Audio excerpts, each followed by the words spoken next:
Namaste from Norway guys, my name is Arvind and welcome back to my channel.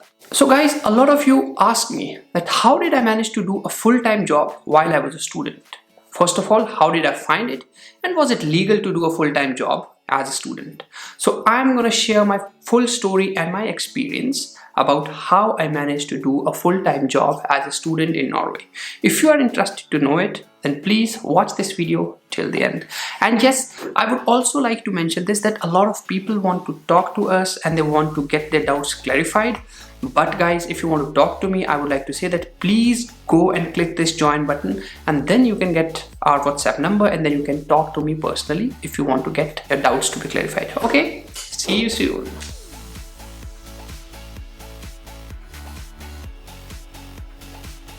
So guys, before I tell you my story, that how I managed to get this full-time job as a student, I would like to mention this particular video is sponsored by CueMath.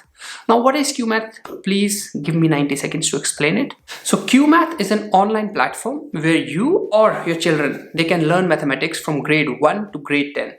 And not just mathematics, but also computer coding. And why is it different from any other tool? Because it is 100% personalized. What do we mean by that? It means that there is one-to-one interaction between a student and a teacher. And if you are a member of CueMath, you can directly interact with your teacher. And the teachers, they generally come from very reputed institutes such as IIT or Cambridge. This is something which I like in comparison to the offline or traditional mode of studying, where you have like one teacher and say many students, but here you have one teacher and one student. And if you want your child to kind of progress in mathematics and do well in life, please check out CueMath. You can actually go and book a free trial like you are seeing on the video. And also, if you click the link in the description below, you will get a 10% discount. So that is CueMath. So now let's come back, and now I will share my experience with you.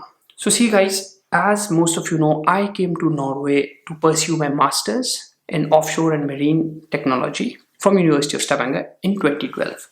Now, before my master's, I had 5 years of experience as a pipeline engineer in Reliance Industries Limited in India.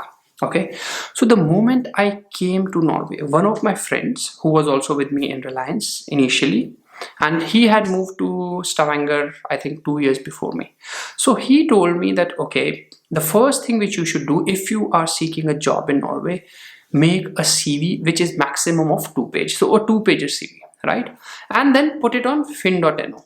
So fin.no, this is the website where you should put in your CV. Okay, that is one thing. So what I did initially, I just made a CV, and I think I came here in August, and in October, I already had my CV with me. I mean, I tweaked it a bit because in India, the tendency is you make 5 pages big of CV and you tend to put everything in, but that is not the case here. So I kind of shortened my CV, and after that, what I did, I put it on fin.no, right?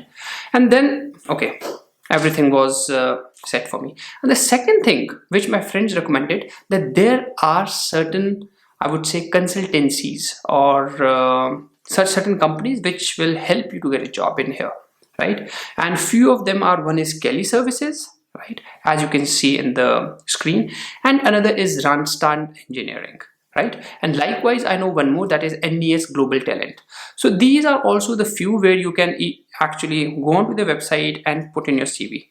So I did that as well. And at the same time, in Stavanger, the Kelly Services, they had their office. So I went there, I gave one copy of my CV to them. So that was it. Yes, I did some effort. I was not waiting for someone else to actually do the things for me. I was a bit proactive, right? And then what happened? So these Kelly Services, Randstad Engineering, NES Global Talent, they didn't fetch any job for me, because the problem which I think was I was not a very fluent Norwegian speaker at that time. But the fin.no thing, that clicked for me, right?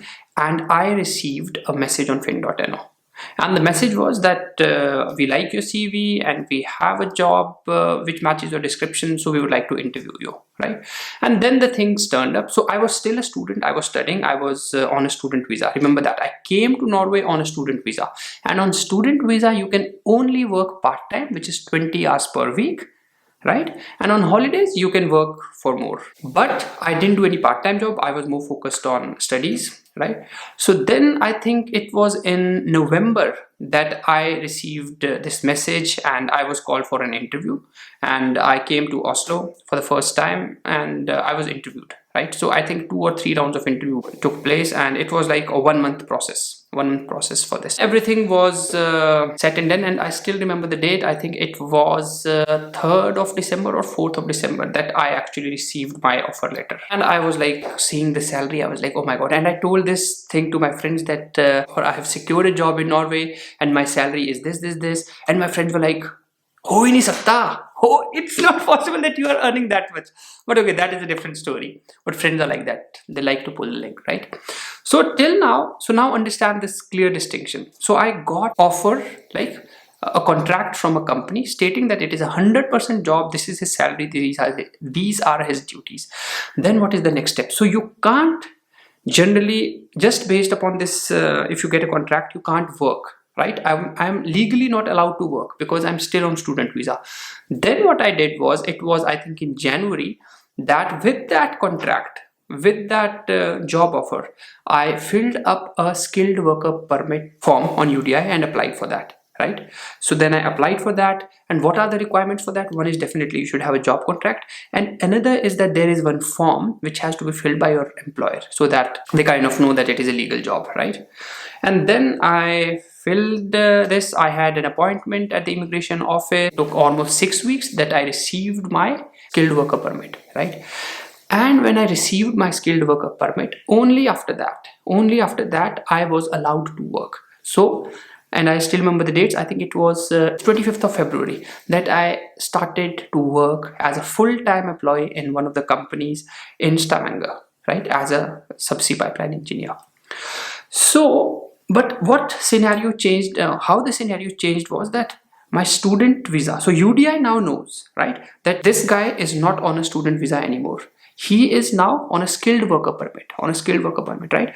So that is why now, since I'm on a skilled worker permit, I am allowed to work 100%, right? And when you are on skilled worker permit, you can work full time and you can study also, because there is no such restriction, right? So for those of you who are trying to come here, that is why I always recommend that have some sort of a work experience before you apply in Norwegian universities, because I personally believe that it was based on my work experience of 5 years in India that helped me to get a job. And I was also talking to a few students in one of the universities, and they told me that they came from India and they were software developers and they came here to study, and now they have even before their masters have been completed, they have found a job. So it's not only me, there are a lot of students who are, I would say, lucky definitely, who find a job before even completing their masters. But then the question, few of you would ask, that how did you manage it? I mean, you were studying also and you were working also. How are your grades and all that stuff?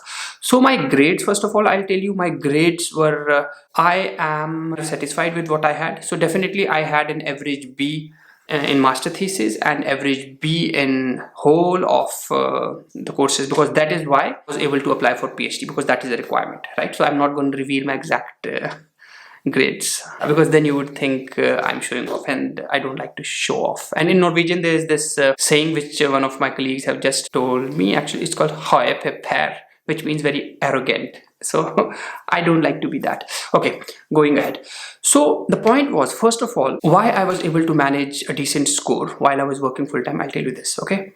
So the primary reason is because what I was studying, marine and subsea technology, and what I was working as a subsea engineer, they were highly correlated. And you know, the studies in Norway, they are more like, you know, application based. So for instance, if you get some sort of a question, then if you have to find an answer to that, which is like case study or open book tests. So that case study, my experience of previous 5 years and my experience as a subsea engineer in this new company, that helped me a lot. So that is the primary reason, because I personally didn't feel that doing masters here was very tough. So for me, it was not hard nut to crack. And then finally, in the last semester in Norway, you have this master thesis. So I did my master thesis with my own company because they had a problem.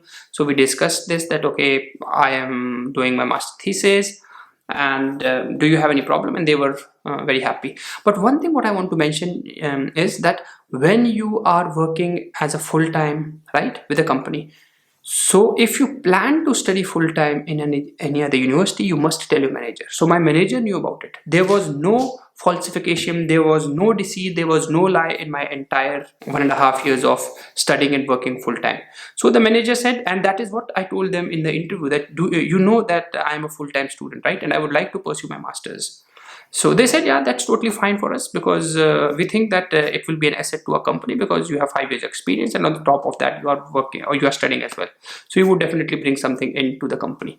So that is it. You have to tell them upfront that what you are doing, right? I knew a couple of guys who came here to do a PhD, right? And then they found a job. During the PhD also they found a job, and they got a job and they just dropped out of PhD. So for me, that is a big no. Never do that. Studies are the most important thing. Believe me, studies are the most important thing. If you complete your studies, you will definitely complete that too in a good way, right? You put in your hard work, you will definitely manage to get a good job, not only in Norway but in any other part. Then your fate will also work with you, your luck will also work with you when you put in the best efforts. So if there is someone out there who is watching this video and you have got a full-time job but you also have your studies at hand, so my recommendation to you guys would be that please, even if you have found a full-time job and you are doing your studies along with it, don't drop out, right? Because education is the most fundamental thing. Remember that. If you like this video, then please click the thumbs up, subscribe to our channel, and share this video with people who can benefit from it. And yes, don't forget to click on the join button if you wish to pursue guidance from us. So that's it for today. Namaste from Norway.